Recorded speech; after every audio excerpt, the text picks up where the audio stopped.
बूढ़े माँ बाप की चुप्पी का सच। क्या आपने कभी सोचा है कि बूढ़े माँ बाप ज़्यादातर चुप क्यों रहते हैं? क्यों वो अपनी ही औलाद के सामने अपनी बात कहने से डरते हैं? इसलिए नहीं कि उनके पास कहने को कुछ नहीं होता, बल्कि इसलिए कि कहीं ना कहीं उनकी कोई बात उनके बच्चों को चुभ जाए।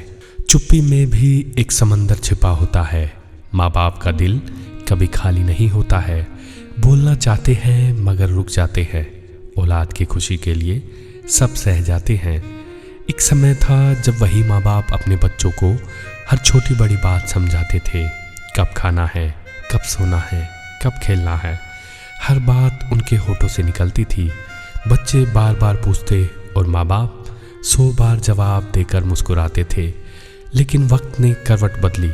बच्चे बड़े हुए, अपनी दुनिया अपने फैसले बनाने लगे और वही माँ बाप जिनकी बातें कभी हुक्म मानी जाती थी अब चुप रहने लगे, क्योंकि आज की पीढ़ी को उनकी बातें पुराने ज़माने की लगती है।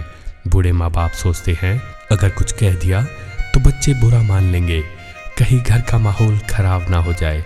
इसलिए वो अपनी ही चुप्पी को अपना सबसे बड़ा हथियार बना लेते हैं। पर क्या सच में ये चुप्पी सिर्फ हथियार है? नहीं, ये उनकी मजबूरी भी है। वो चुप रहते हैं क्योंकि उनके लिए परिवार में शांति अपनी इज्जत से ज़्यादा बड़ी होती है। और जब औलाद उन्हें बोझ समझने लगे तो वो अपनी आंखों में आंसू छुपा कर मुस्कुराते हैं ताकि घर टूटे नहीं। उम्र ढलती है तो बातें कम हो जाती हैं। चुप्पी से ही उनकी कहानियाँ बयां हो जाती है। बच्चे समझे या ना समझे ये अलग बात है, पर माँ बाप की खामोशी में मोहब्बत छुपी होती है। याद रखिए, माँ बाप की चुप्पी को कमजोरी मत समझिए। उनकी चुप्पी के पीछे एक दर्द छुपा है, एक डर छुपा है और सबसे बड़ा परिवार की शांति को बचाने का इरादा छुपा है। अगर आज वो चुप है तो इसका मतलब ये नहीं कि उनके पास कुछ कहने को नहीं, बल्कि इसका मतलब है कि वो नहीं चाहते कि उनकी कोई बात आपके दिल को चोट पहुंचाए। इसलिए हमें अपनी व्यस्त जिंदगी से थोड़ा समय निकालना चाहिए, उनकी चुप्पी सुननी चाहिए, उनकी खामोशी समझनी चाहिए, क्योंकि वो चुप है लेकिन उनके दिल में अब भी वही मोहब्बत है जो बचपन में थी।